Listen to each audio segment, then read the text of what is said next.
Fantastic Four, First Steps, is a flop. I thought it would do better internationally, but oh no. Look at what we have here.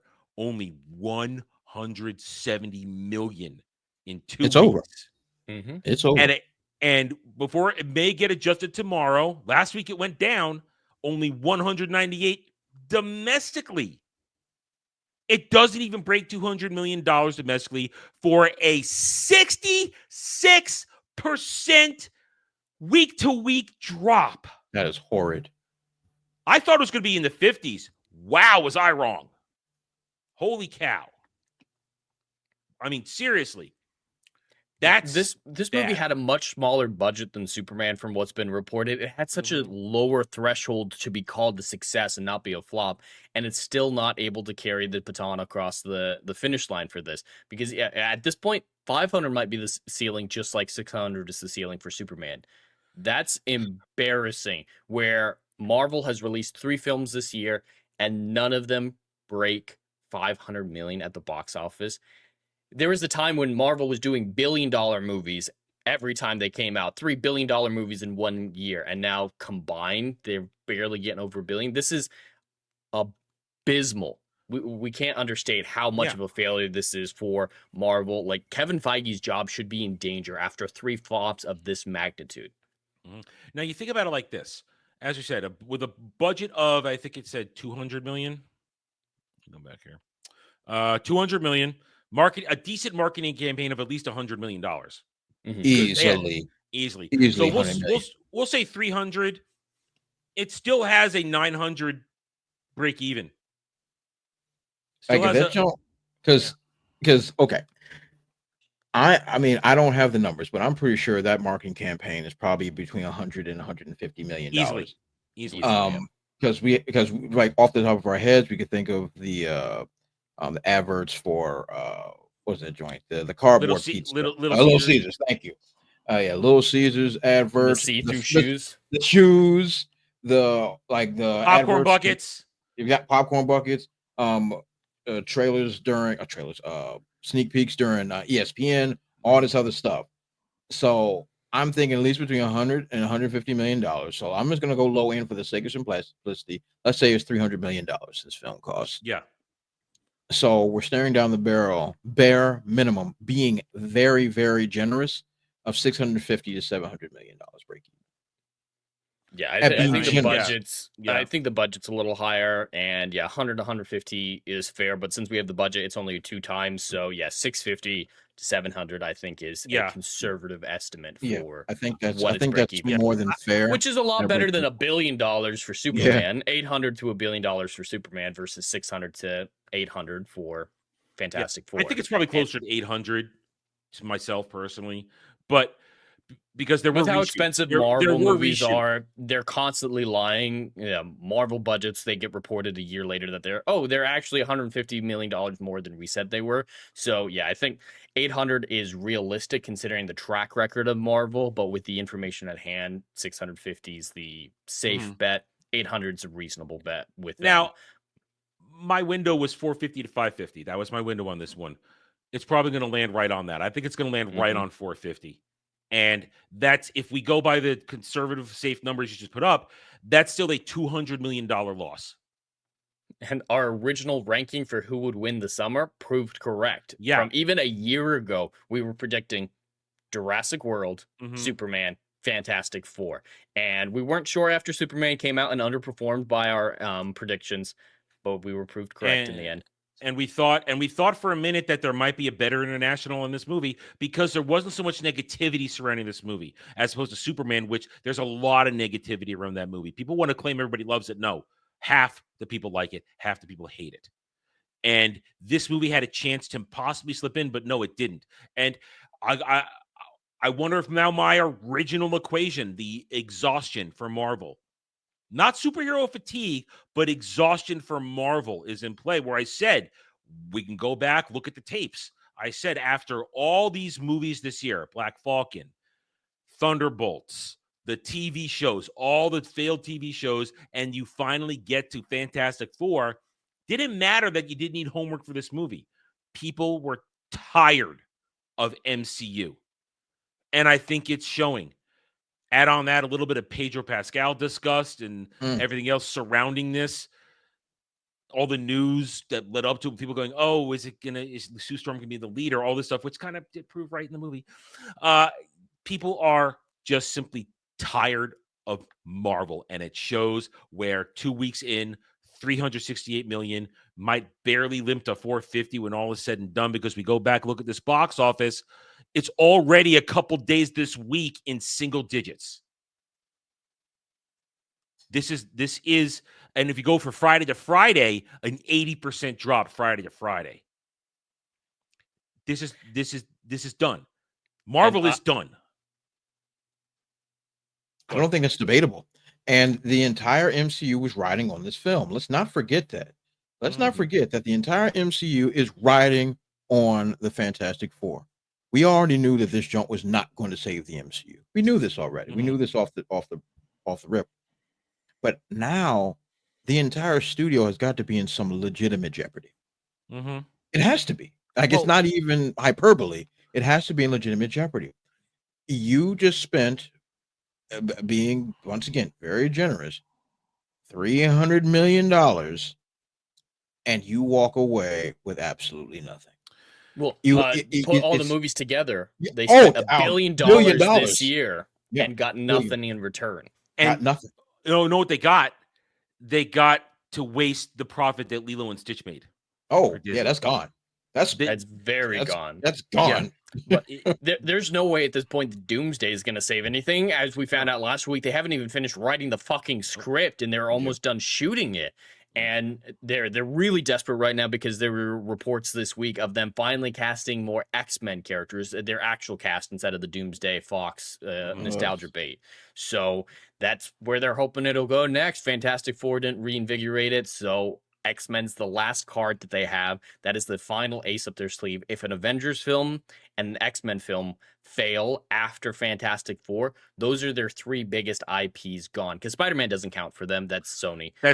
And at the same time, Spider-Man Brand New Day, while still existing in the MCU timeline, it's not directly connected to Doomsday. It's happening simultaneously, and it's a street thing, but it's still another high. Spider-Man can't get his own movie because they're cramming it full of too many fucking people in this. Did we not learn from Spider-Man 3? Focus on one villain.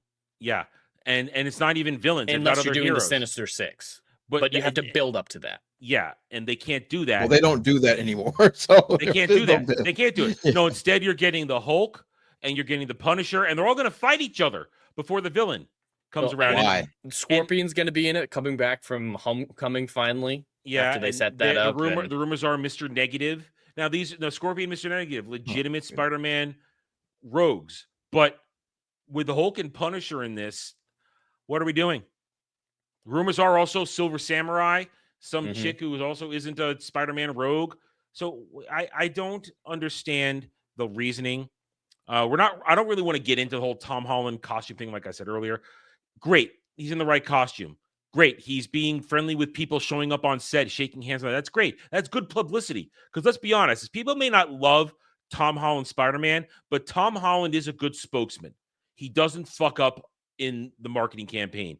Doesn't say anything to piss anybody off. He may not be beloved as Toby, or in the end, he's inoffensive. He's inoffensive. Yeah, good word. That's a good word. Yeah. He's very inoffensive, and it feels like they don't have any faith in him though, or in Spider-Man in general, because they've been avoiding using Spider-Man in movies for a while now with their whole villain verse that they had going on. I don't know if it's Tom Holland that they don't have faith in, or Spider-Man as a character they don't have faith in, which is retarded after Spider-Man No Way Home was a $1.9 billion grossing movie. After COVID, it was the juggernaut that reinvigorated the box office after Top Gun Maverick, of course, but they should have faith in him to let him do his thing at this point. I think he's earned the right for a solo film. It's time Tom Holland gets a solo film. Because you think about it like this. Spider-Man is the #1 superhero in the world. He beats Batman and Superman. And Noah Fake Fan, I know I tried to reply, but his post vanished. one of the worst shills out there, saying, "How can you think that anything's a problem when Superman's the most notably global superhero ever? Everybody loves around the world." No, Spider-Man's number one. Has been for a Superman very is long time. not as popular overseas as he is domestically, as proven by the box office. But just in general, he's an American icon. So that doesn't appeal to the rest of the world like it does to us. That's just logical. I don't know why people are so surprised by that. I'm not. I mean, I love Superman. Well, but, I know you. Oh, no, I love Superman, but I understand I love Spider-Man more, and I understand that Spider-Man and Batman are more popular. Everybody loves Spider-Man. I mean, just compare Iron Man to Captain America. Which movies did better overseas? I don't remember. And Captain America, Captain America does good overseas. It's not bad like Superman, but it's still less than you'd expect from the other Marvel movies. Yeah. So here we go. These movies in general are working when you first appeal to the right market, but at the same time, when you're not beating them into the ground. MCU has been beaten into the ground. Nobody cares anymore. And the Fantastic Four proves it. Those numbers are done. And Spider-Man's not going to save it. Doomsday sure as hell ain't going to save it. Not with, and here some of the statements they've said. Oh, expect people to die. Yeah, you got a whole cast of characters nobody cares about. Of course, you're going to kill them all off. It's not even a matter about that. It doesn't matter the quality of that film. Doomsday might be the greatest movie of all time, but this budget, the production budget for that film, it's going to be $600 million. Easily $600 million before marketing. This might be the most expensive film ever made. Endgame was already $450. I think. And that's before you paid RDJ $90 million. He's 90 for 2 movies. So $45 million of Doomsday is Robert Downey Jr. alone. That's crazy. And the idea is that even if this movie is stupid good, it's gonna cost too much to make money. Like you mentioned, Endgame cost like $450-500 million production like before. Yeah, I remember those numbers before marketing. But that joint made almost $3 billion in the box office. That joint made more money than Jesus. Okay, so it justified existence and justified that price tag. There's no way the MCU is going to recoup a production budget of $550 to $600 million. There's no way, because let's just put marketing in there for the sake of simplicity. Let's lowball and say it's $200 million. That's lowballing. That's lowball. That is lowballing it. Let's just say it's $200 million. So we're looking at $800 million. So we need 1.6 billion to break even. And I need that's insane. That's Avatar level nonsense. I need $2 billion to justify my existence. I need $2 billion to justify my existence. That's crazy talk. Dre, and here's the biggest problem. Secret Wars has to happen because this is going to end on a cliffhanger. Of course it is. So they're locked in for another likely $600 million movie with Secret Wars. Which they haven't started writing yet. And it already cost them $45 million because of Robert Downey Jr. That's crazy. That's crazy. Like this isn't even ambitious anymore. No. This is retarded. It's not even ambitious. Infinity War, Endgame, these were ambitious films because they were actually built up to something in order for it to make money, for people to care. What phase are we even in anymore? 6. We're at the start of 6. Fantastic Four is the start of 6. Or no, Thunderbolts might have been. No, Fantastic Four. No, Fantastic Four is the start of 6. Okay, so we're in phase 6. And how many setups for Doomsday have we gotten? We've gotten Doctor Doom at the end of Fantastic Four and the Fantastic Four ship at the end of Thunderbolts. Both of which were filmed on the set of Avengers Doomsday. Versus the build-up to Infinity War. We've been building up to that since Thor. Yep. Or you could also include Captain America with the Tesseract. Yeah. Right when the Tesseract was introduced. Iron Man 2, there was a bunch of setup for those other movies. I'd say they just made Iron Man, started with a self-contained movie, like they should, and then they realized, all right, this is going to be something big, and then Incredible Hulk, but who even remembers that movie? And Iron Man 2 is when I think they really started to get their plan in place. Yeah. And they built it up for a decade. A decade, yeah. That's why that was ambitious, like you're saying, because it took planning, it took talent, it took patience. Yep, it sure did. And not to mention, they culminated the end of every single phase with an Avengers film. What have we gotten? We're now technically we're in the same position we were, except a little bit faster. So we had phase 1 ended with the Avengers movie. Phase 2, we had Age of Ultron. Well, Then, what we should say, Ant-Man is technically 2. Technically. Well, as far as Home. Yeah, nobody cares about those movies. Avengers Endgame. We got 3 Avengers Infinity War Endgame, up them together. Yeah.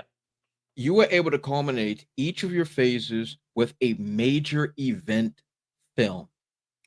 Phase 4, how did it begin and end? Do you know? I don't. Phase 4 started with it started with Black Widow and whatever the product I thought Phase 4 started with Far From Home. WandaVision. I thought Phase 4 started with Far From Home. No, Far From Home is Phase 3. Really? You okay. See, you very smart. You very smart gentlemen are proving my point for me. We don't know where it begins or where it ends. Phases are virtually irrelevant now. Yeah. Nothing. There's no story. What happened to the multiverse? What happened to Kang? Nothing. Kang. Kang. Kang got took down by a white woman. So that's the end of that. Well, the rumors are that Doom's going to wipe out the Council of Kangs at the start of the whole Doomsday, and that's how they're going to run. But yeah, Kang was never going to be anything. I remember when we called it, we said this ain't going to work. Kang ain't going to work, and they're likely going to reset and try to go to and we said, I guess they're going to try Doctor Doom. Yeah. And what did they do? They went right to Doctor Doom. But we have ourselves another problem. Who is this Doctor Doom? We don't know. What Doctor Doom is this? I don't. I have no idea. Are we did he work with Reed? Where did they fall out? Where did that come from? Not in 868 or 828, whatever one it is. But Adam, does it even matter? It doesn't even matter because you've established Dick. That's why it doesn't matter. Yeah. You are now about to go into a Doom movie. Call like it is. It's a Doctor Doom movie. We don't know anything about him. We don't know what his motivations are. We don't know what version of Doctor Doom they're even using. We don't know if this is God Doom. We don't know if this is. But it has to end up being God Doom. It has to for their Secret Wars plan. It has to end up there. Yeah. But how did we get there? We're just going to assume people know who Doctor Doom is. Doomsday feels like the movie that requires the most homework of any film ever. Yes. And it doesn't even include homework that makes sense. Like the previous Fantastic Four movies with Doctor Doom in them, that's not going to set up this film. It's not like you can set up the X-Men films to lead up to, a Magneto showed up in Doomsday.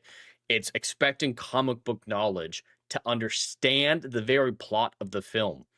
I don't think they're going to give him an origin story. I don't think he's going to have an origin story. He's just going to fucking show up. They might nod at something like, I had a Reed Richards on my world or some random throwaway lines like that. But I don't think we're going to see an origin story for him. And they're just going to assume people know, he's kind of from the comics and he's super powerful and leave that assumption as the foundation of the film because they're still writing it. So there isn't a plan. There isn't prep. There's nothing. So they're just going to jump in head first and hope people figure out the slop and headcanon it. Because that's what a lot of Disney movies are. I mean, we all remember the sequel trilogy. They had to let fans figure out how those movies actually made sense. They didn't. And then they took those fan ideas and made them into books to fix those movies. We're going to see the same thing here. After Doomsday comes out, they're like, we were always planning a companion comic book series that would explain his origin story. We're always going to plan on that. And here it is explaining this, filling in all the plot holes from Doomsday. So here's the problem with what you just said. I have one problem with what you just said. The fact that it's Robert Downey Jr., who looks like Tony Stark. Yes. That has to be a part of it in some way, shape, or form to confuse the heroes. And I don't know, is he going to be really Victor Von Doom or adopted by the Von Dooms? We don't even know what Doomin is. And I think they have to do something of a backstory in Doomsday. Otherwise, you're really going to be confused then if they don't explain why he looks like Tony Stark. Now, do we think they got him to create that kind of story? No, they got Robert Downey Jr. because they wanted a sure win of recognizability and comfortable. Somebody people are comfortable with and might go see because they like Robert Downey Jr. in the MCU. They got him without a plan. Robert has a whole lot else going on. A supporting role in Oppenheimer, which he did great in, is the biggest highlight of his career post Endgame that I could think of. Dr. Dolittle was a flop. That's a long time ago. Well, here's the thing, though. RDJ, between his original profits from being in the MCU and now this, he doesn't have to do anything forever. That's true. He has enough money to be comfortable for the rest of his life, make proper investments. We know it's not going up his nose anymore. So he can rest not going easy. into his pantry. There's no meat in that pantry. Yeah, the man needs to eat a hamburger. Point is, he is set. He can retire and be happy, or he can try to be a producer of things now. He doesn't have to do anything anymore. He doesn't need any more home runs. He is fine. But when you back up $90 million for somebody for 2 movies, you're going to say yes. You're going to say yes. That is a smart business decision. Now, creatively, as I said, I don't think they had a plan in mind when they backed it up. They just thought, let's bring in RDJ. Everybody loves RDJ. It'll be an easy win for familiarity, but boom. And they don't have a story. I think it was RDJ who made them not use Iron Man, because in all his interviews, like there's the famous Joe Rogan clip where he's like, if I were to come back, if I would put the suit back on, would it really feel right? Would the death in Endgame mean what it did? Like, he's been a big proponent of not desecrating his death. So I think they backed up the money and he said, all right, I'll come back, but I will not be Tony Stark. And I actually respect that quite a bit. If that's true, that's just my headcanon, but defending the legacy. Right.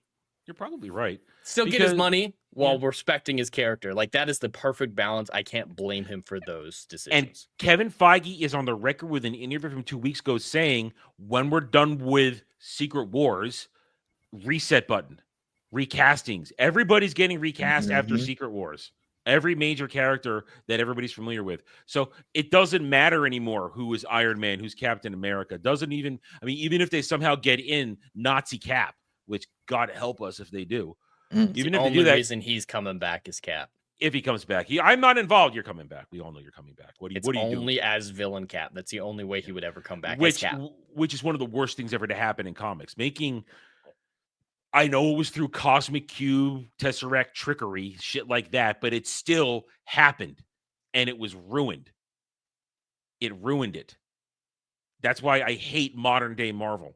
Because of that, between making Cap a Nazi, making him Hydra, and One More Day, that's enough to ruin Marvel for me forever. Those 2 events, because you take away the agency of 2 great characters. One my favorite, another one I really also like a lot. So you do that. It's like, what am I here for anymore? What am I here for? X. I'm not. I checked out. Which is why I'm not excited for a Spider-Man movie, which is why we're not excited for MC movies anymore, because nobody gives a damn, and the numbers are proving it. At $600 million, like we said, this movie needs an insane amount of break even. I think at best, because it's an Avengers movie, I think at best they get about $800, $900 million. Yeah, $900 million flop. A $900 million flop is what you're projecting. Yeah. And I have no argument against it. Let it happen. Burn it down. Thanks for watching, everyone. If you enjoyed the video, hit that like button, subscribe to the channel, check out my gaming channel at Renaissance Nerd Arcade, and follow me on X Twitter under @TheRedNerd. Thanks again for watching. Take it easy.